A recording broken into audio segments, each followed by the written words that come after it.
دشمنیاں ہوتی تھی، جنگیں ہوتی تھی، لڑائیاں ہوتی تھی، لیکن کبھی کسی خاتون کی بے حرمتی نہیں ہوتی تھی، کبھی کسی معصوم بچے کی قتل نہیں کیا جاتا تھا۔ عرب کی روایات تھی، آپ دیکھیے نبی کریم صلی اللہ علیہ وسلم سے پہلے عرب کئی سال تک ایک دوسرے کے خلاف لڑتے رہے، بڑی بڑی لڑائیاں سالوں سالوں چلتی رہی، کبھی کسی عورت کے اوپر کسی عرب نے ہاتھ نہیں اٹھایا۔ یہ تو ان روایات پہ پامال کر دیا گیا۔ ان سب کا مقصد کیا تھا؟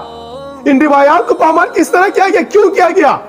تاریخ کو ذرا ٹٹولیے، تاریخ کو ذرا دیکھیے۔ ارے جنگ جمل، جنگ صفین کے بعد کس طریقے سے اس پورے کے پورے معاشرے کو، پورے کے پورے جس کو برقعہ یرغمال بنا کر اس کو برقرایا گیا اہل بیت کے خلاف، اہل بیت کے خلاف ان کے اندر نفرتیں پیدا کی گئی، اور وہاں پر جناب فتوے لگائے گئے، اہل بیت کے خلاف ایک مہم چلائی گئی کوفہ کے اندر، بصرہ کے اندر۔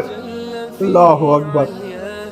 عراق، وہ سرزمین برادران اسلام، فلسطین کے بعد وہ سرزمین عراق ہے جہاں پر انبیاء کرام ہیں۔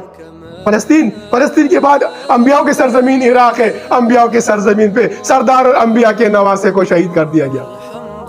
وَالْعَصْرِ إِنَّ الْإِنسَانَ لَفِي خُسْرٍ۔ اب عصر کو کہہ لے یا زمانے کو کہہ لے، انسان خسارے میں ہے۔ اب اس خسارے میں انسان ہے۔ قرآن کو ٹٹولیے، قرآن کیا فرما رہے ہیں آپ سے؟